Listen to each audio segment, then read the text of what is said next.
सभी मीडिया के साथियों का बहुत बहुत धन्यवाद, आप समय निकाल के यहाँ पे आए।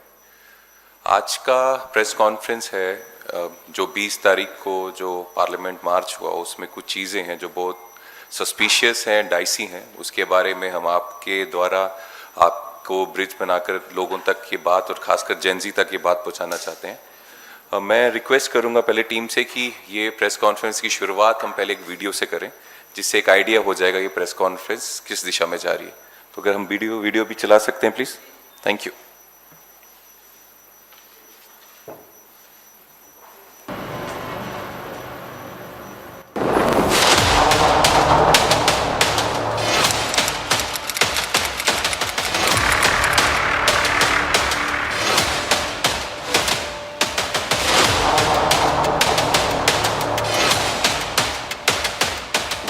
भाई ये जो गाड़ी देख रहे हैं आप, इसमें पत्थर आए हुए हैं, ईंटें आए हुए हैं।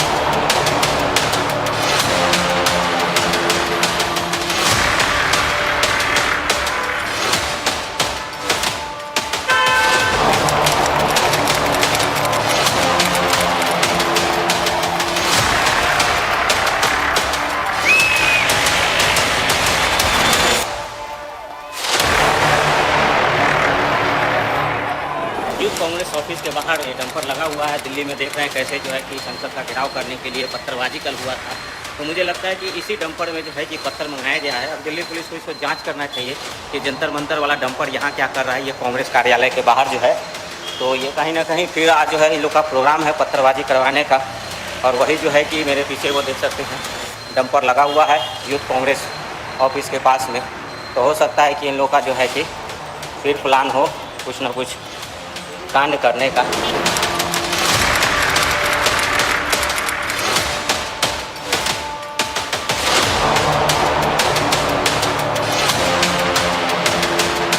सामने देश की पार्लियामेंट है। ये एक ट्रक यहाँ पे पिछले 3 दिनों से खड़ा हुआ है।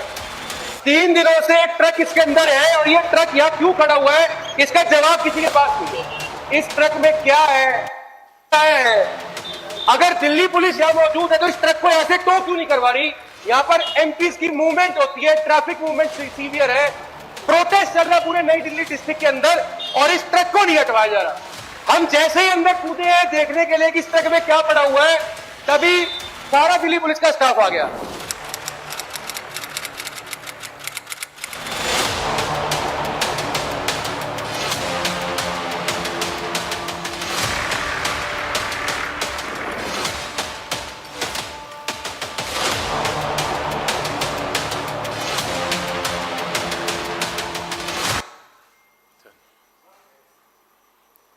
Thank you.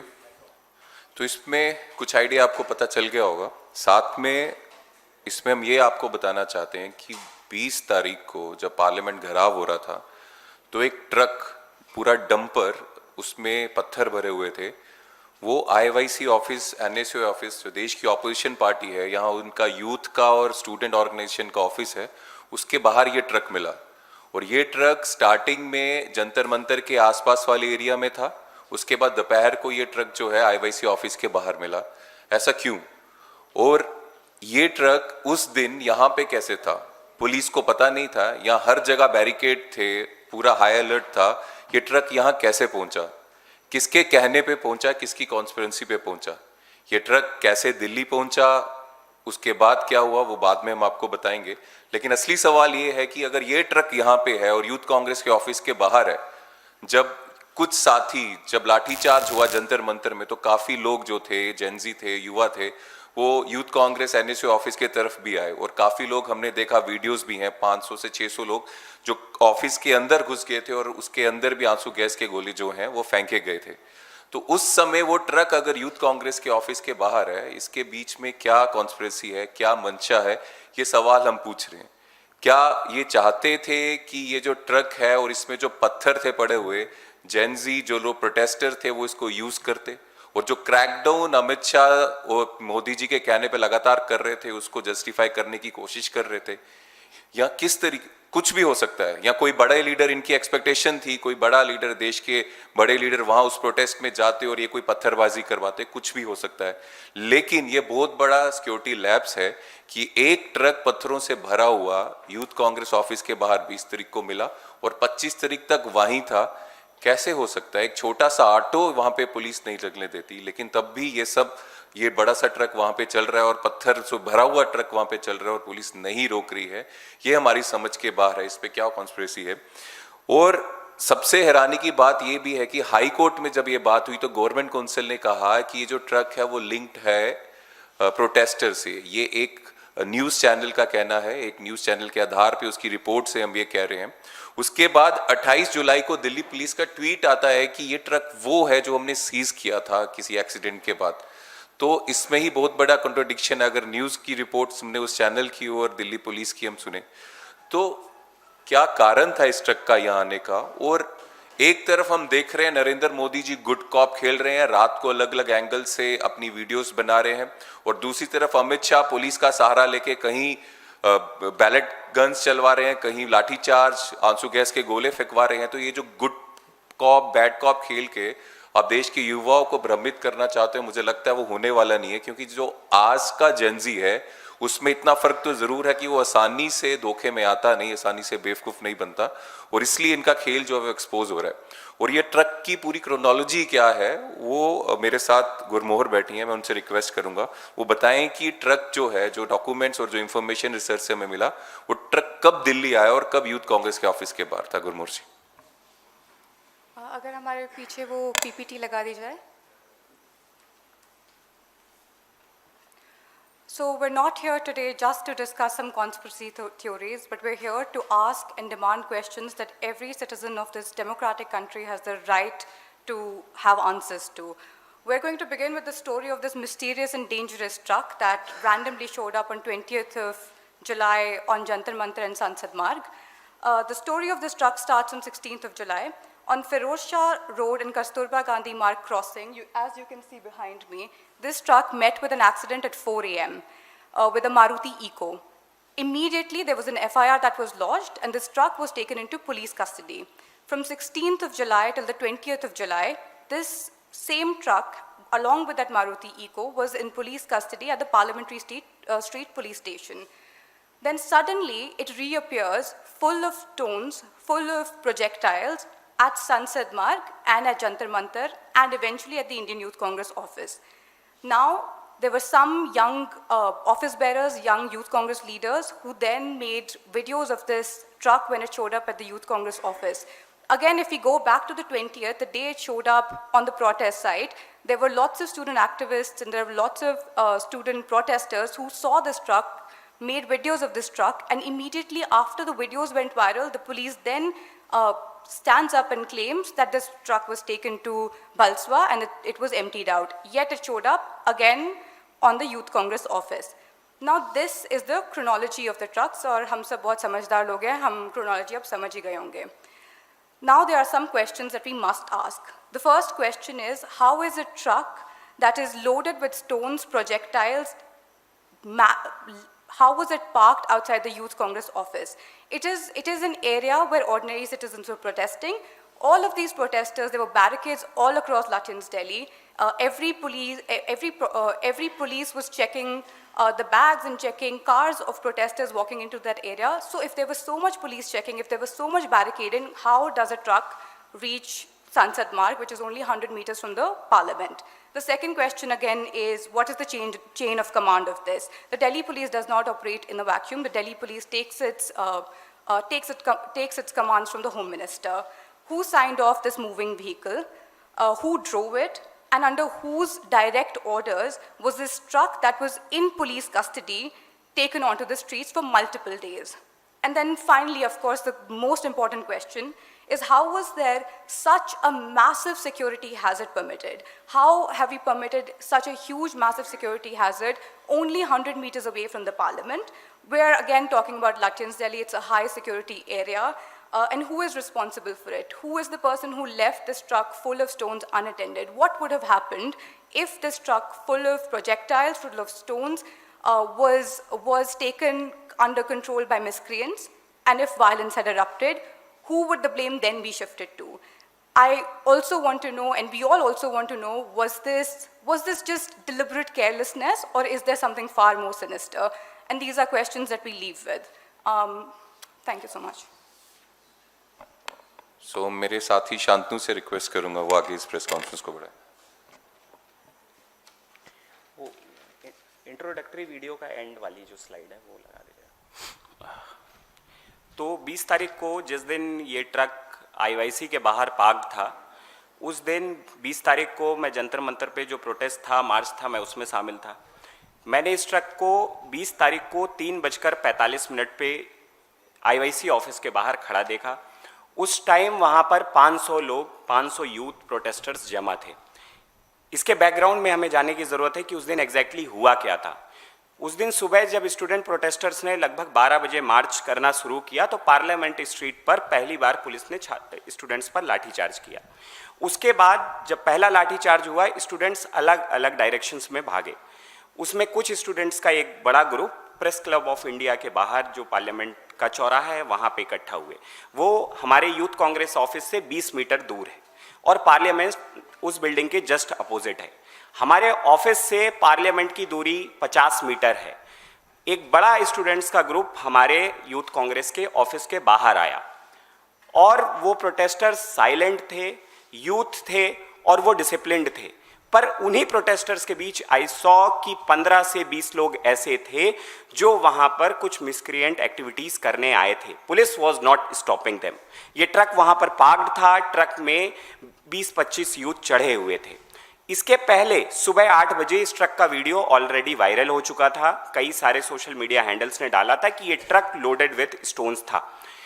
दिल्ली पुलिस के स्टेटमेंट्स में यह है कि ये ट्रक उन्होंने भलसवा में खाली कर दिया, पर ये ट्रक हमारे ऑफिस के बाहर पार्क्ड क्यों था? पार्लियामेंट जब जस्ट अपोजिट है तो ये साफ दिखाता है कि what was the intention of Delhi police. हमें ये नहीं भूलना चाहिए कि उस दिन दिल्ली पुलिस ने क्या किया। वी हैव सीन देम कि वो टीयर गैस चला रहे थे, हमने देखा है कि वो लाठियां चला रहे थे, हमने देखा है कि उनकी लाठियों में कीलें थी, हमने देखा है कि वो रांची से जो लड़की नूतन आई थी उसको उन्होंने कान से बहरा कर दिया है, हमने देखा है कि उन्होंने लगातार पैलेट गन चलाई। हमारे ऑफिस से जस्ट 20 मीटर की दूरी पर हमने ये भी देखा कि ये पत्थरों से भरा ट्रक जंतर मंतर और फिर हमारे ऑफिस के बाहर खड़ा था। हमने उसके बाद 21 और 22 तारीख को देखा कि उन्होंने अदालतों में कैसे इस ट्रक को स्टूडेंट प्रोटेस्टर्स से जोड़ा और हमें फ्रेम करने की कोशिश की। इसके बाद हमने देखा कि वो संसद में उसी शिक्षा मंत्री का स्वागत कर रहे थे जिसको लाखों छात्रों ने इकट्ठा होकर इस देश की कुर्सी से हटाया। वो दिखाता है कि ये इंटेंशन किसका है। ये साफ दिखाता है कि अमित शाह का मोड ऑफ वायलेंस क्या है। दिल्ली पुलिस किसके इशारे पर ये क्रिमिनल एक्टिविटीज कैरी आउट कर रही थी। इस प्रोटेस्ट में कई बार कोशिश की गई कि वो इस प्रोटेस्ट को वायलेंट बना दे, लेकिन हमें समझना होगा कि ये देश की यूथ जनरेशन है, ये मोबाइल फोन हाथ पर लेकर चलती है। आप अमित शाह को लगता होगा कि आज से 10 साल 15 साल पहले उन्होंने ऐसी बहुत एक्टिविटीज की होंगी जिसमें इनोसेंट लोगों को वो फ्रेम कर पाए होंगे, पर ये यूथ जनरेशन, जेनजी जनरेशन हाथ पे फोन लेके चलती है और उनके दिल पे वो करेज है कि वो किसी के खिलाफ खड़े हो सकते हैं। और उनकी कोई भी एक्टिविटीज इसीलिए बेनकाब हुई क्योंकि अगले दिन जब वीडियोज पूरे मीडिया पे, सोशल मीडिया पे फ्लैश हुए तो दिल्ली पुलिस की जो भी टैक्टिक्स थी वो सारी टैक्टिक्स फेल हो गई। हमने देखा कि जो इंजर्ड लोग थे उनकी संख्या कितनी ज़्यादा थी। इसमें लिखा हुआ है कि हुज कॉन्स्पिरेसी वाज दिस। हमारा सीधा सवाल ये है कि दिल्ली पुलिस ने अगर वो ट्रक ऑपोजिशन के स्टूडेंट और यूथ ऑर्गेनाइजेशन के बाहर पार्क किया तो वो उनकी कॉन्स्पिरेसी और वो क्या चाहते थे इस ट्रक से, इसमें दो ही चीज़ें हो सकती हैं। पहली चीज़ कि ये ट्रक वहाँ पार्क्ड था, अगर वो स्टूडेंट प्रोटेस्टर्स या मिसक्रिएंट लोगों के हाथ में आता और वो पत्थर चलाते, ये प्रोटेस्ट वायलेंट होता और ये प्रोटेस्ट खत्म हो जाता। दूसरा, दिल्ली पुलिस या आरएएफ के लोग अगर ये पत्थर स्टूडेंट्स पर चलाने वाले थे, दोनों वे में ये क्रिमिनल है। ये दिखाता है कि हमारी पुलिस क्रिमिनल एक्टिविटीज में उस दिन इन्वॉल्व थी और पास्ट क्लियर है उस दिन की क्या क्या बैकग्राउंड में हो रहा था। 28 तारीख के पहले उन्होंने ये नहीं माना कि ये ट्रक उनका है और वो इस ट्रक के साथ इन्वॉल्व हैं। So we are very clear कि Amit Shah must answer. Delhi police को क्लियर चेन ऑफ कमांड बताना चाहिए कि उस दिन कौन इस ट्रक के मूवमेंट को लोकेट कर रहा था, क्योंकि ये ट्रक हमारे ऑफिस के बाहर 25 तारीख तक पार्क्ड था।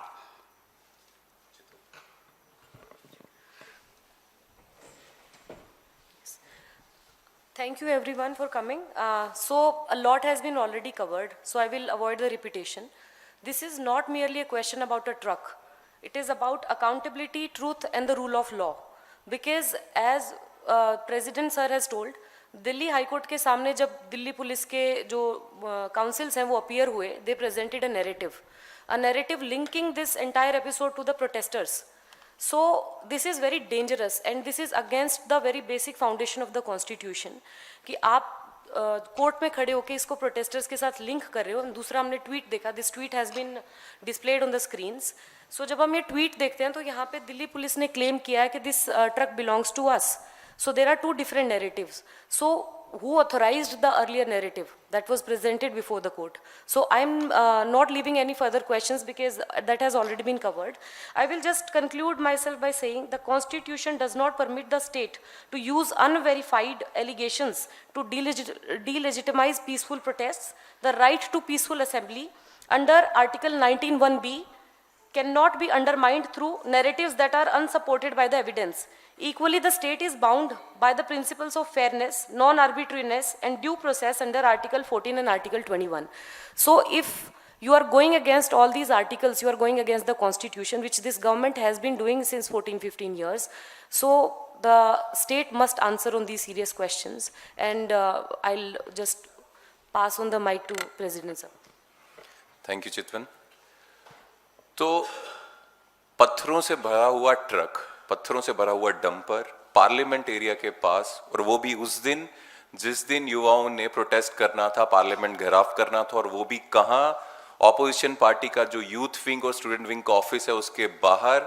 तो मुझे समझ नहीं आती कि हमारी दिल्ली की पुलिस इतनी इनकम्पिटेंट है कि उनको पता ना चले ये सब उसी दिन उसी जगह हो रहा है. तो I am 100% sure Delhi police को ये मालूम था, किसके कहने पे ये हुआ है ये हम सब जानते हैं.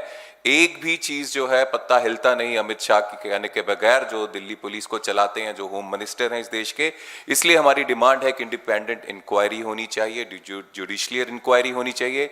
साथ ही साथ जितनी भी सीसीटीवी फुटेजेस हैं इस एरिया में, ट्रक्स कहाँ से आया, पहले कहाँ था, उसको प्रिजर्व करके रखना चाहिए. क्योंकि मुझे पूरा विश्वास है ये जानने के बाद दिल्ली पुलिस या होम मिनिस्ट्री टैंपर करने की कोशिश करेगी वीडियोस को और एविडेंस को, और साथ ही साथ पूरा अकाउंटेबिलिटी सेट हो, कमांड ऑफ चेन कहां से आया, किन्होंने ये किया और किसके कहने पे किया. क्योंकि अभी साफ समझ आ रहा है, एक तरफ प्रधानमंत्री मोदी जी गुड कॉप बन के देश के युवाओं को गुमराह करने की, उनके फ्रेंड बनने की कोशिश कर रहे हैं, और दूसरी तरफ अमित शाह जी क्या कर रहे हैं, कभी पत्थर वहां रख रहे हैं ताकि जो क्रैकडाउन वो कर रहे हैं उसको जस्टिफाई कर पाए. उनको लगता था शायद जेनजी ये पत्थर यूज करते, लेकिन वो उनके बहकावे, उनके प्लानिंग में नहीं आए.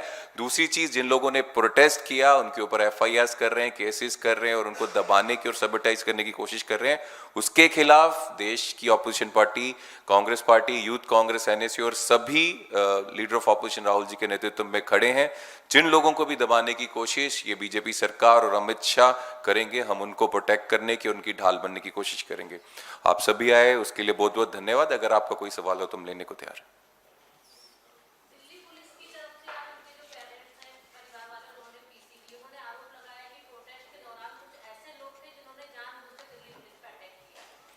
तो हमारे पास ऐसी काफ़ी वीडियोस हैं जिसमें आप देखिएगा कि कुछ महिलाएं हैं, वो कोई वायलेंस नहीं कर रही हैं और दिल्ली पुलिस उनको मार रही है. एक लाठी वाली वीडियो हम सब ने देखी है, और ऐसे बहुत सारे एग्जाम्पल्स हैं. तो हम सब जानते हैं उसमें वायलेंस हुआ, पैलेट गन चलाने की कोई ज़रूरत नहीं थी, ऐसा पहली बार हुआ. और उसके बाद अगर इतना बड़ा डंपर पत्थरों का भरा हुआ उस सेंसिटिव एरिया में, और वो भी ऑपोजिशन पार्टी के यूथ विंग के ऑफिस के बाहर है, तो बहुत कुछ डाइसी है, सस्पिशियस है.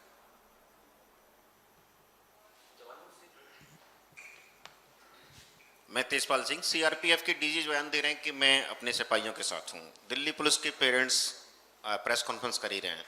तो क्या इस तरह का माहौल नहीं इससे हो जाएगा कि देश की जनता ही एक दूसरे आमने सामने होगी, जबकि गृह मंत्री या प्रधानमंत्री इन सब की या किसी भी पॉलिटिकल लीडर्स की जिम्मेदारी ये होती है कि हमारे पूरे देश के अंदर अमन, चैन और शांति रहे. एग्जैक्टली, बिल्कुल होना चाहिए. लेकिन जिस तरह से हम देख रहे हैं ट्रक यहाँ खड़ा था, तो किसकी क्या जिम्मेदारी थी, उन्होंने वो जिम्मेदारी नहीं निभाई. अगर इतना बड़ा ट्रक पत्थरों से भरा हुआ वहां था, इसका मतलब जो एडमिनिस्ट्रेशन था उसने इसको देखकर भी अनदेखा किया या खुद प्लॉट किया।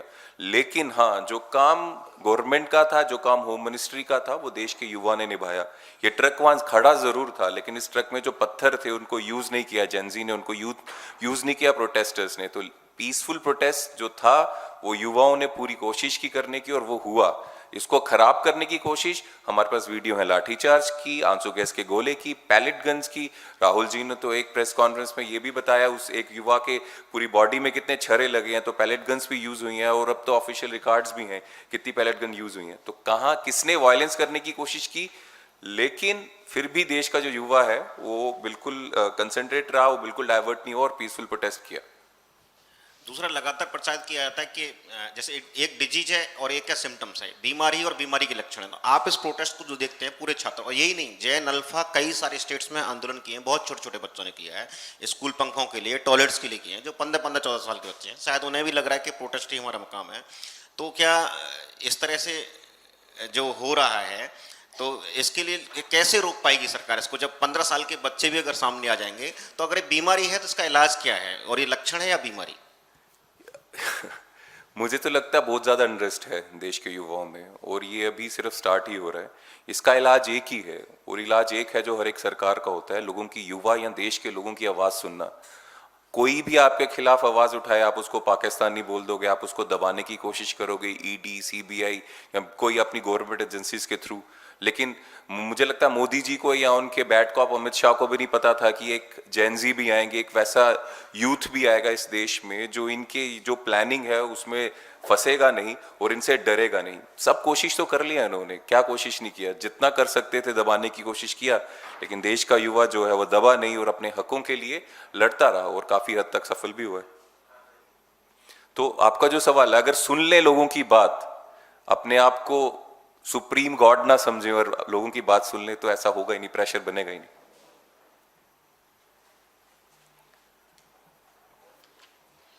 Thank you so much.